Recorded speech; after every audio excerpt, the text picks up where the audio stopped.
He whakaterenga kaha tēnei mo te kapa Tactix. Engari rā, e rite ana e nei kai tākaro mo te kēmu e kainamu mai nei. Ai, pai te tima, kia nei ko riri mate mo tēnei kēmu, kei te hika kakatoanga kai tākaro, ai, ko riri. Ko te tima o te Tactix, e noho ana ki te tihi o te whakataetai, me te mea hoki e whakarite ana rātou mo te kēmu ki te Pulse. Ko tā te kai tākaro ōmua mo te Pulse, Alia Dunn, he whakarite ngā uaua mōna. He rite rātou ki tērā whakatauki, kai mate whiki e mate uriro, nā reira ka whawha mō ake tonu wā te rātou, tērā tima. Nā reira ai he tino pakanga ki te haere. Nō tērā wiki, he ngai te kapa o ngā Tactix ki te kapa o ngā Magic. I pērā hoki mo te tima o ngā Pulse, he ngai rātou ki te tima o ngā Mystics.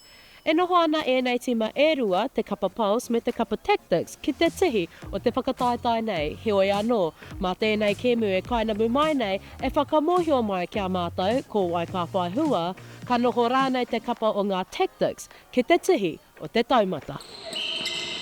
Ie, tino kaha rātou, o rātou kai arai, a Kelly, a Paris Mason, tino rawi o rātou tākaro i tēnei tau, engari ka mohi o mātou mihime ka ukinga rautaki, ka uki o mātou ake pukinga ka wikitoria.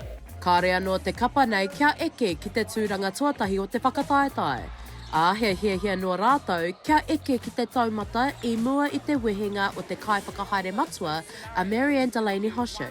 Kara mo ngā tau, engari ko nui ngā tau ia I konei no konei no Waitaha, no reira he mahanga kōtiro kua rua rātou he tākaro ana mo tēnei tīma, no reira I hihi ana mātou kia toa mō MITS, mo tamata kai whakahaere, o tira mō Waitaha whānui. Kua rua te wā, me whiwhi kapu rātou.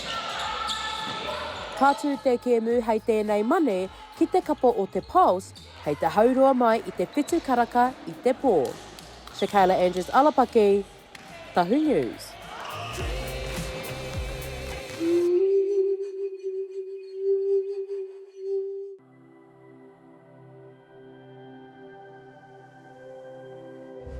Ko te reo